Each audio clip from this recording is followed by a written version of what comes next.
who may be here today. I would also like to welcome those of us who have joined online. Please send your questions in to the phone number on the screen and I will read them out for you. A few little housekeeping things to start. I'm going to be very strict on break times today and may insert a few extra breaks because unfortunately we've had an interpreter call in sick and this poor guy here has to work on his own today. So we all need to be a little bit flexible and a little bit kind to him. So I'm going to be very firm on that today. Toilets. The toilets are gender neutral and are to either side of me at the front of the room, and the accessible toilet is to my right. Lunch will be at 12:10 to 1 o'clock, and afternoon tea at 2 to 2:30, which may be adjusted slightly depending on what we need to do for interpreters. And if you have a question, please wait for the microphone because people on live stream need to hear you. Before I hand over to our first speaker, one thing I would like to let you all know, if you don't know already, we are having, in partnership with Disability Advocacy Network Australia, or DANA, a workshop that is really important for you to attend if you are working in the advocacy space on the Disability Royal Commission. And that'll be held on Friday the 29th of November, and you will hear from the Royal Commission staff, the legal team supporting people through the Royal Commission processes, and Blue Knot, the counselling and referral team. So please speak to your manager who will have the information now and book your tickets as soon as possible, as it's not to be missed, especially if you're going to be working with people in that space. So for our first speaker today, I'd like to invite Emma Henningsen from Australian Network of Disability to speak about the Connect50 Advocacy project. Thank you.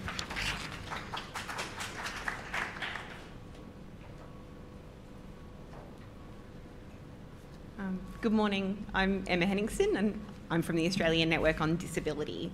I'm the Connect50 Advocacy Project Manager there. We at the Australian Network on Disability, A&D, believe that people with disability are skilled and capable contributors socially and economically, and they are entitled to equitable opportunities in society. A&D is a national, for-purpose, member-based organisation with a mission to create a disability-confident Australia.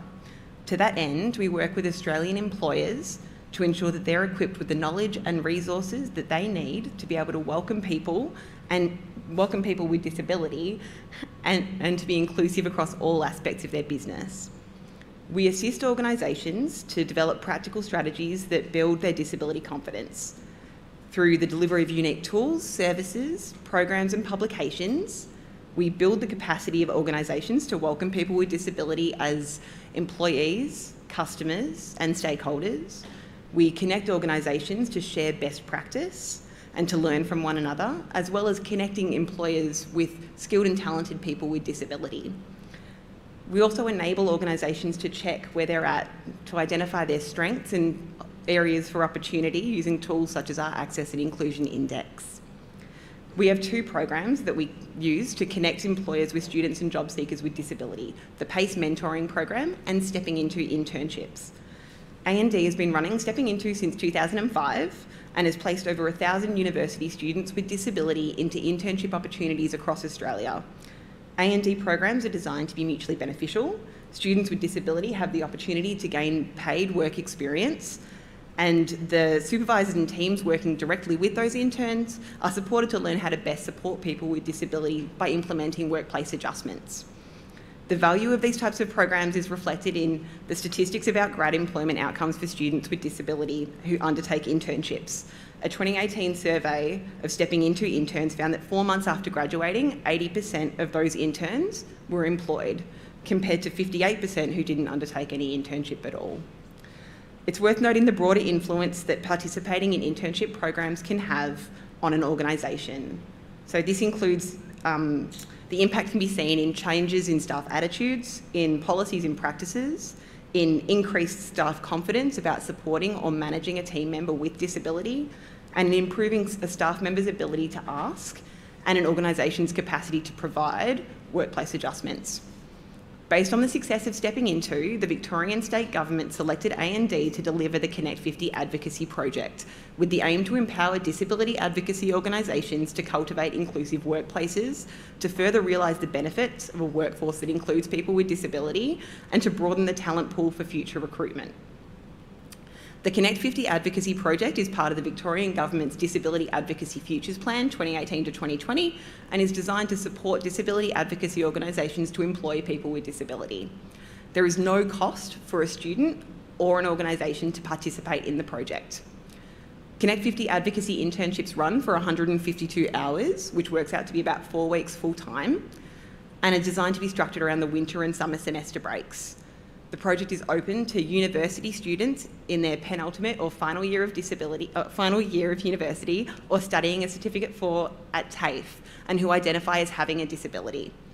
The internships are paid opportunities, with the Victorian Government covering the cost of the students' wages for 152 hours. This is where you come in. Connect50 advocacy internships are demand-led. The advocacy organisation identifies a potential need, so a short-term project, an event that needs planning, a team that wants to engage an intern with disability, and provides A&D with a position description outlining the essential requirements of the role.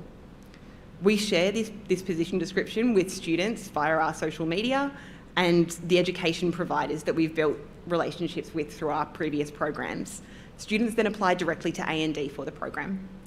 We complete screening interviews for all eligible students that apply for the project and aim to provide the advocacy organisation with 2 to 3 intern candidates as a shortlist for you to interview.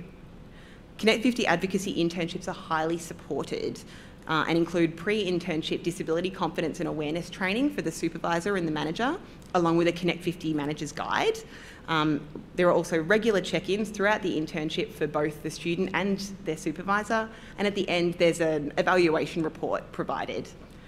We have in addition to the internship, as part of participating in the project, A&D would complete a dignified access checklist of the site that an intern is located and will undertake a high-level review of the organisation's current recruitment process to identify any potential unintended barriers or stopping points for people with disability when they're applying for your roles.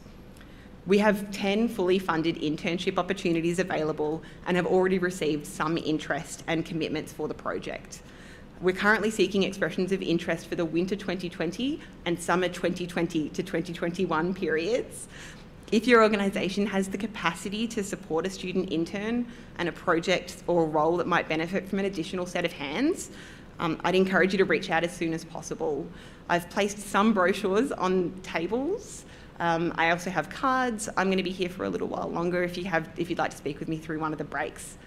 Thank you very much for your time.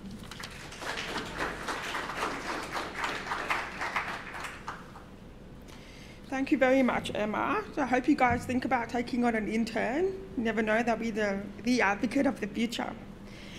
So the next presentation is in 2 parts, but in one presentation. The first speaker is Hannah Dodd from Consumer Law Action Centre, talking about using consumer law in the NDIS context. And the second speaker is Natalie Straub from the Specialist Disability Accommodation Implementation Project at the Department of Justice and Community Safety around the reform to the Specialist Disability Accommodation Tenancy legislation. So welcome.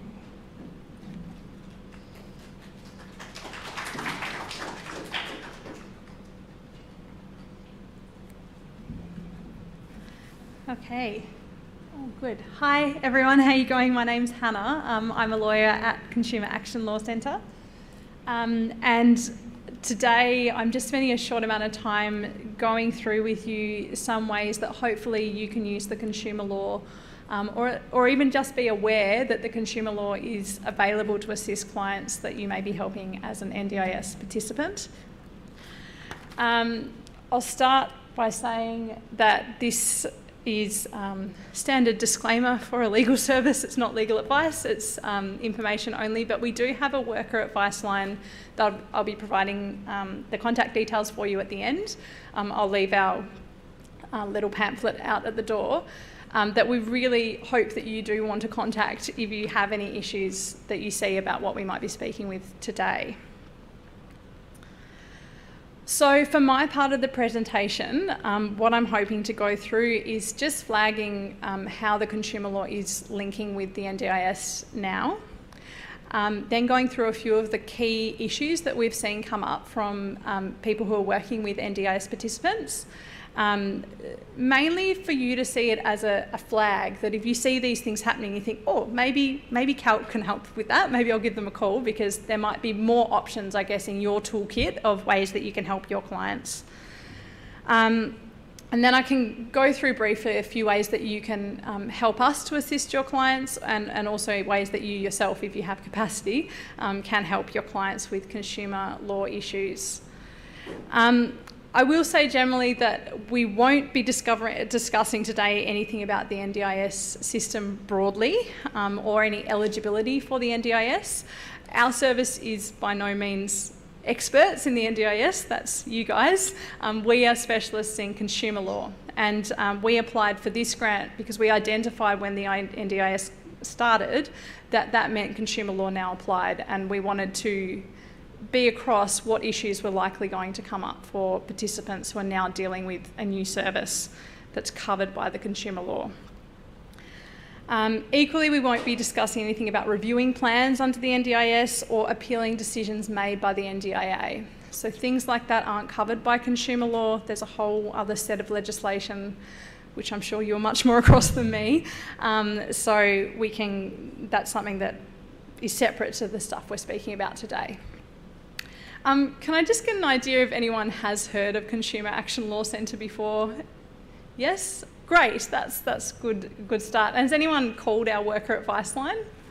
No? That's okay. Hopefully by the end of today you might be interested to do that, if it's something I can help with. I guess with the NDIS, like I said, consumer law is only one small part of it, but it is a big issue that we're seeing coming up more and more, and we are trying to reach out to disability support workers and this sector generally to really come and contact us. We're a campaigns-based centre, so we're a legal centre, but we also have a big policy and campaigning team, and also we run the National Debt Helpline for Victoria, so we have a big financial counselling team. We're very strategic in the advocacy and the legal work that we take on. So we really want to know from you if there are issues that are cropping up over and over again with the NDIS, because that means that people like me can push my managers and the campaigning team to take action on it and take more cases. All right, so just briefly, the NDIS, sorry I keep turning around and then losing the microphone to check it's working. So the NDIS, when that came in, it meant that the Australian consumer law now applies to service agreements between NDIS participants and the service provider. The reason for that change is because previously all service provider agreements were between the government and the service provider. I'm probably telling you things you already know, but now they are an agreement between the service provider and the individual participant directly. So that enters them into the consumer marketplace, and the Australian consumer law is available to those agreements. So this is quite a significant change, and I'm wondering that maybe it's something that previously disability support workers haven't really had to worry, or the disability sector generally haven't needed to be across the consumer law, because it's a new thing that's come into your space. So just to give you a sense of the kind of issues that that we're trying to discover or be mindful of when helping clients that are NDIS participants, I've got some phrases up on the board of some common comments that might be made to people. So things like, oh, this isn't what I paid for. I was given the wrong impression about the service I was getting given. They were misleading. They pressured me into the decision. The sales were made over the phone, or they knocked on the door at my house. The contract's really unfair. The business gets more out of it than I do. Or there's debt collectors that are hassling me. So all of those sort of phrases of people, probably in your own personal life at least, if not with clients, you've probably been familiar with having these things happen to you. if these things are coming up, there's a good chance that there is an application of the Australian consumer law and there might be rights under the consumer law that could help clients in those positions. I won't be going through all of them today, but I will be touching very generally on some of the key issues that, like I said, we've seen with, or that have been fed back to us by people working with NDIS participants. So the first one is consumer guarantees.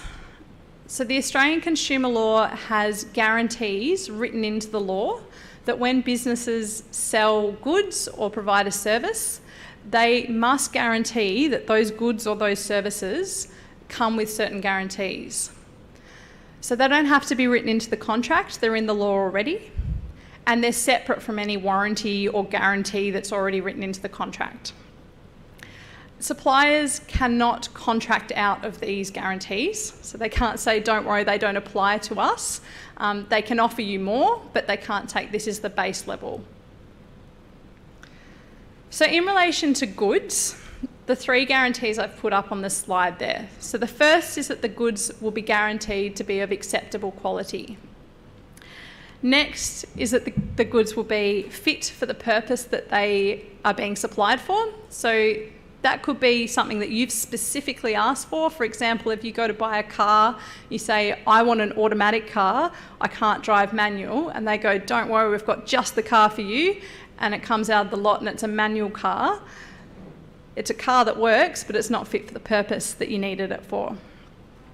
The goods also need to accurately match the description.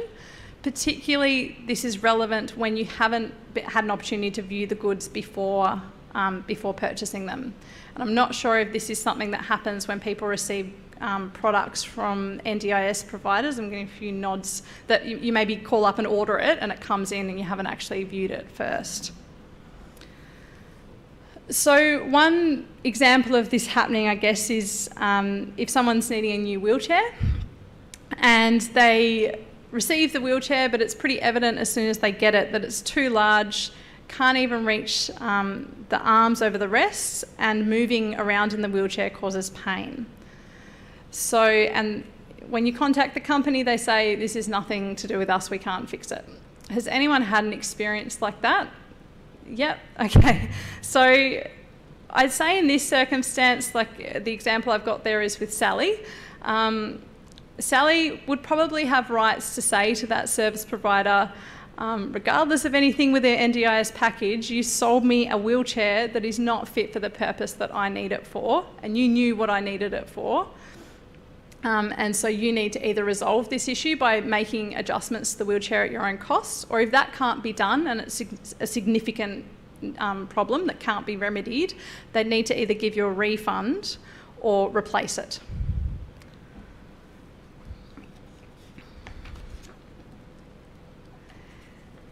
Equally with service providers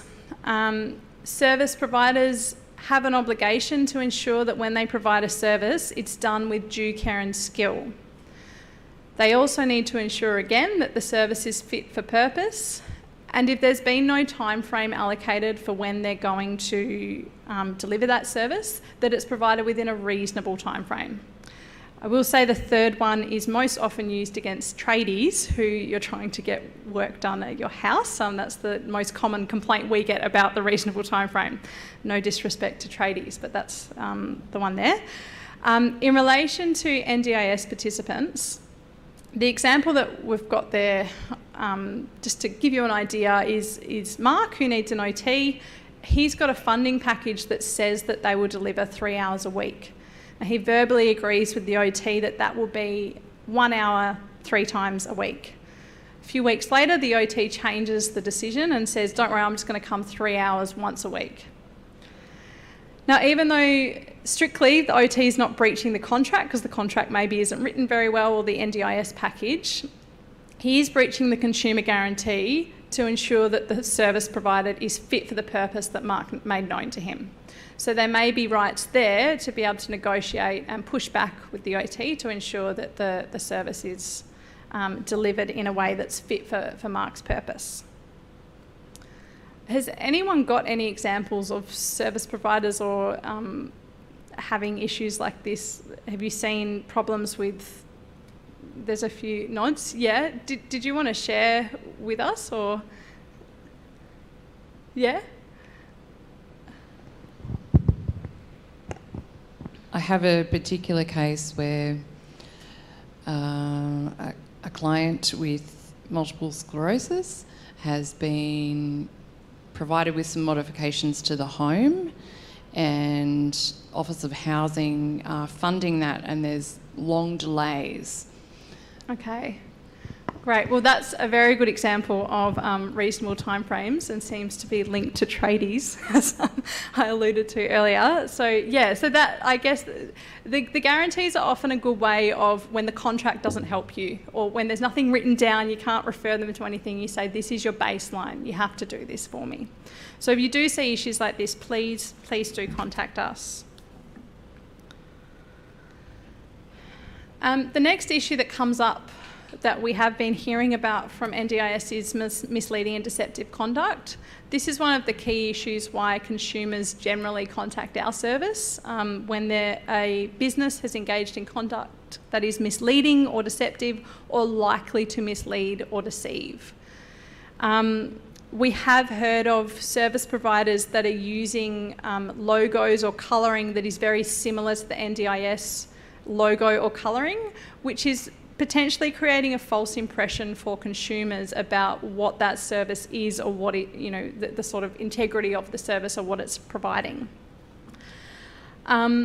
Misleading and deceptive conduct can be done by omission, so it could be a silence, it could be allowing someone to go down a path of thinking a certain way by not correcting them when they form assumptions about the product or service that they're providing. And I think that is the one that most often comes up, where people say, well, they just sort of gave me this idea that I was going to get this service, which was whatever it is, but the contract doesn't say that. And they didn't tell me in the contract the bits that were different to what we'd spoken about.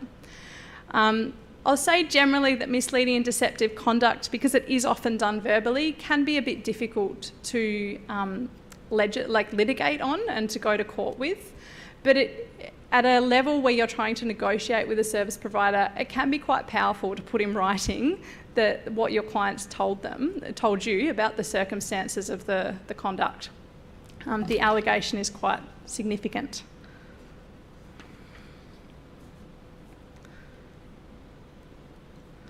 Okay, so the next one that we have seen coming along is high pressure sales tactics. This is generally something where a client is taken advantage of because of a vulnerability, or perhaps a limitation on what they understand about the contract that they're entering. Traders being dishonest about the service or the goods that they're selling. And in some cases, high pressure sales or those kind of tactics could be considered unconscionable conduct, which is a more serious allegation and a very silly word that courts are not very good at defining. But I guess the key things to look out for with high pressure sales is if you've got vulnerable consumers who are being contacted by traders who perhaps are door knocking, which I'll get to in a moment, or contacting them by phone, pressuring them into signing up for things with the incentive of maybe getting a free iPad. We've heard that from NDIS providers, or pressuring them to sign up to a bundle package where they're saying, well, I only want this service. They say, oh, well, we only offer it with these 3 other services that are going to cost you more money, but that's your only option. We are really interested to know about that happening in the NDIS sector, because I guess our experience as a consumer campaigning centre is that in previous circumstances where there's been government funding given or grants to organisations, for example, vet fee help, a bit like NDIS, while giving a free marketplace is a good idea in some ways, it also creates huge areas for exploitation by shonky providers who are there to make a quick buck. So we are only guessing that it's happening at the moment because we haven't had a lot of intel, but you guys are seeing it every day, so we really do want to know about it if it's something that's happening. So a little bit linked to that is unsolicited sales. So this is basically door knocking, is what most people see as unsolicited sales. So unsolicited selling is anytime someone approaches you to sell, as opposed to you going into the shop and asking for it. It could be by telephone, and it could also be by a door knock. There is a prohibition on people coming to door knock if you have a sticker on your door, like the one that I've got up there. If that's of interest to anyone, I think we could arrange to send some out. It's equally prohibited by law if you door knock someone, that person says, I don't want you to continue this conversation, or I want you to leave. They must immediately leave. They can't continue to pressure the sale. There is cooling off rights in the law if you do purchase something through an unsolicited sale, but the time limits are quite limited, so you do need to act quickly.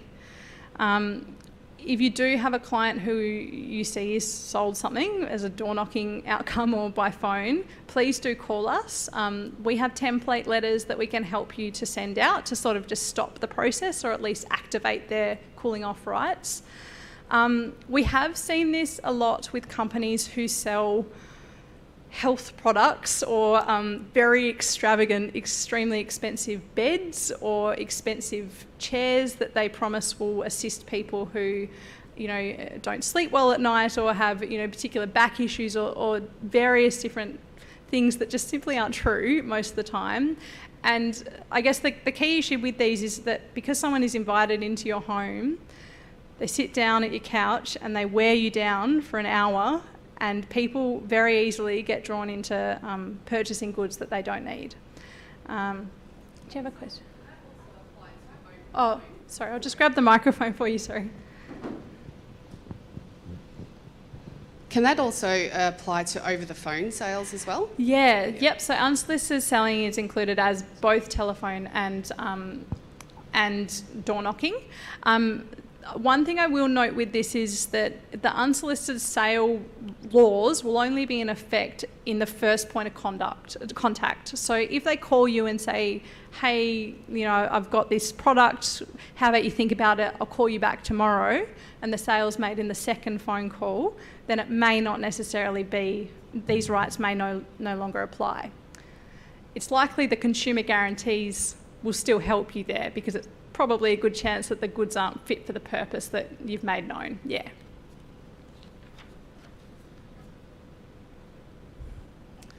Okay. The other one that I want to spend a bit of time on is unfair contract terms. The biggest feedback that we've received through people working in the NDIS space is the service agreements have some shonky terms in them that are causing quite a lot of problems for people to either get out of their agreements, or being forced into shifting to a different service provider, or maybe a different location. Is that resonating with people, that's a problem? Yeah, so there are laws that protect consumers from unfair contract terms in standard form contracts. A standard form contract is a contract where the business gives it to you and says, take it or leave it. Like, we're not negotiating the terms and writing it together. Here's my contract, you can have it. So most contracts in this space are standard form, and this law will apply.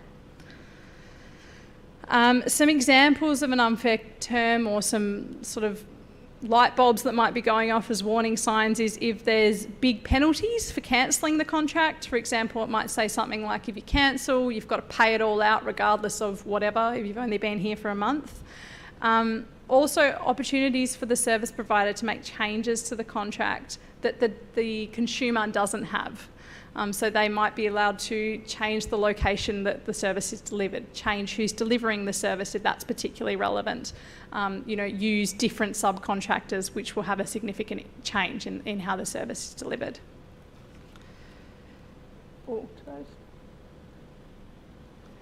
So I've just got up on the slides, and I can make these available, I think, if anyone's interested. We can send them out. I can see a few people taking notes. But I've just noted the 3 key things to look at with an unfair contract term. So this is essentially taken from the legislation. So for it to be proved to be unfair, there needs to be causing a significant imbalance in the parties' rights. It needs to be not reasonably necessary to protect the business's interests. So that really means that, like, while it's probably reasonable sometimes for a business to charge a cancellation fee or a penalty if you cancel late because that means they can't fill the appointment and they lose out, it's probably not fair that they require you to pay out the entire contract just because you miss one appointment, for example. And the third element is that relying on the term would cause the consumer detriment. Now, when deciding whether a term is unfair or not, it's relevant to look at the contract as a whole. So while the specific term, if you read it by itself, might not be seeming unfair, if it's in the tiny fine print at the bottom of page 74 of a contract that no one ever reads because who does read them, then it's probably a good indication that you've got an argument there to bolster the fact that it's unfair. So I guess just to this point, the transparency is a really big issue that comes up in gym contracts. That, you know, they'll be like, whisk, whisk, whisk, whisk, whisk, sale, sale, sale, here you go, off you go, don't worry, sign that, $20 an hour, there you go. They don't point you to the bits that say, by the way, you've only signed up for a month, but it will automatically roll on to a 12-month contract once that month is over, and the cancellation fee is the whole contract. I think there are some similar providers in the NDIS space that we're having these issues with cleaning companies as well, having sort of arduous terms there.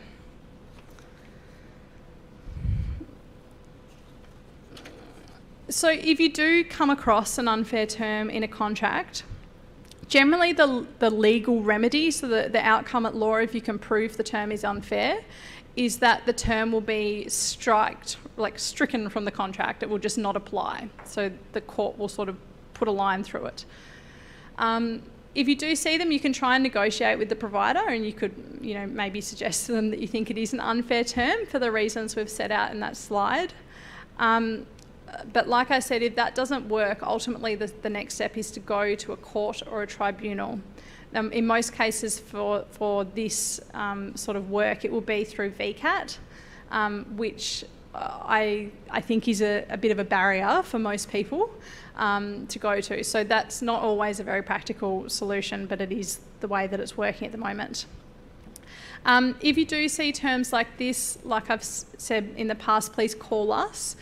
We can help you to draft letters. We can help you to give advice, you know, or ideas for you to sort of throw into an email if you're trying to sort it out with the service provider. In some cases, we can take on the clients directly, so you can make referrals. What we've discovered through our sort of service implementation modelling and checking how's best to help the most people is that us connecting with workers is a much more productive way of us assisting clients, because you have the relationship with your client and you often have resources to be able to help scan documents or send things through. We're only in Melbourne, but we do help Victoria-wide. So we're really keen to try and engage with you, and we're happy to make multiple calls or to help ongoing where we can. So I guess just in summary, in relation to what I've covered today, if you do identify a consumer problem, please call us if you want to talk about it, because we really want to help you in this space, and we want to do what we can. Like I said, this is not our core work. So if we don't hear about it, we can't push through our policy and campaigning team to start taking action on it. But we are a very campaign and strategic organisation, so if there is a big drive for it, we can push it through as an issue that we can take up. We can, like I said, we can help you to complain to the business or the service provider. We've got a worker advice line. You can just give us a call. We can chat it through. If you need to call us 5 times for the same thing, we're more than happy for that. Generally, we'll try and keep you with the same lawyer so that they've got the notes and they sort of know how it's going. question at the back there.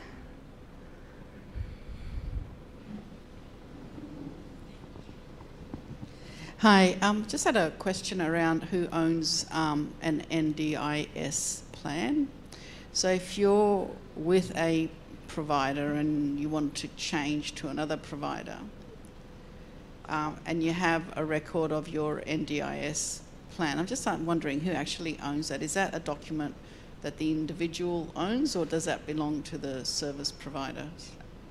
If you're talking generally just about the contract, as in who, I can't speak to how it works with NDIA, you know, whether they control the plans, but if you have a contract with a service provider, I guess it's not really, you don't really own contracts, but it's one between the both of you. You should both have a copy of it, and that should be provided at the start of the service.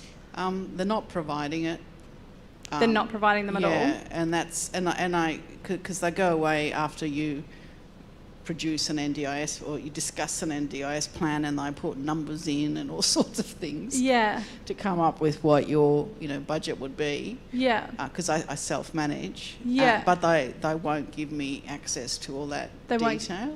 Okay. So yeah, I'm just wondering who actually owns it, so I can put some pressure on them. Yeah, I think that it would be about putting pressure to get access to the contract that you've entered, because if they're not providing you with the terms or conditions in that contract, it's going to be very difficult for them to rely on those terms and conditions at a later date. So if they're not giving it to you, you could argue, well, it's not part of our contract. Even though I signed it, I've never seen it, so I can't be held to it. I'm wondering if that's something that potentially would be worth raising with the Quality and Safeguards Commission. I think that is, there is code of conducts that they can look at there. That, again, is not really our space, but we are quite interested to see how they deal with these issues, and I'd say that's sort of an ideal one for them. Yeah, thank you. Yeah. Okay, so the other thing that I will touch on is making complaints to regulators, for example, Consumer Affairs Victoria or the ACCC, is also quite a powerful way to get action taken on systemic shonky providers who shouldn't be in the business anymore. So the more people that can make complaints to the regulator or make it known that this particular provider is not doing what they should be, the better nous we have to get the regulators to take action. Again, we have template letters that we can help you with if you need them, or if you've got clients who are keen to advocate for themselves, that we could also help them with.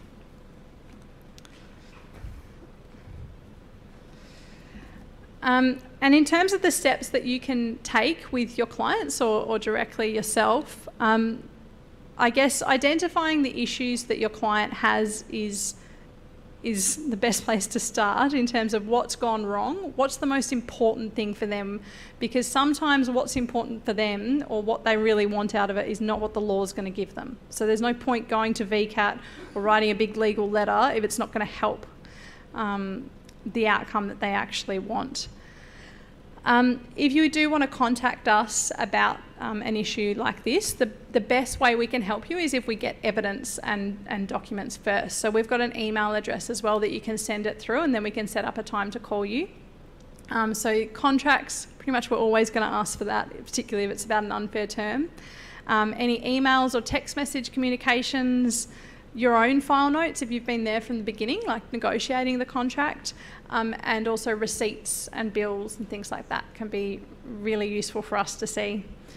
And yeah, so we can help you to identify the options of what your client could do potentially with consumer law.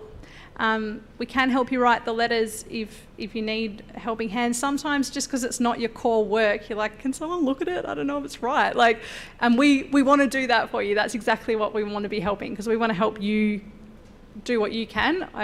I'm fully aware that most people have very limited capacity, as most of us do in community sector.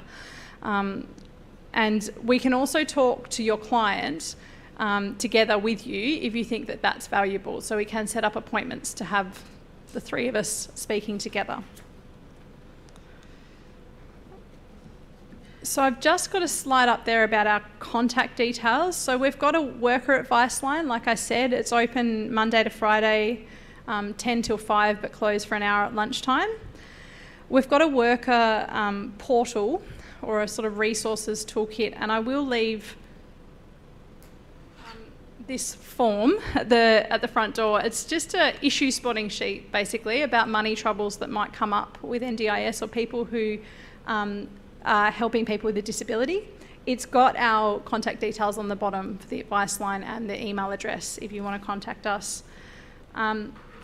We do also have an advice line for consumers directly. If you've got a client who wants to speak to us directly, that is available. I will say our public advice line is very difficult to get through to sometimes because we do have limited resources, like all of us do. It's only open from 10 till 1, but we also have a query helpline that's open all day, 10 till 5. So I would say if you are helping a client, the best way to get access to us is through you. So if you can call us to get the idea, and then we can assess whether it's something we could help the client ongoing with.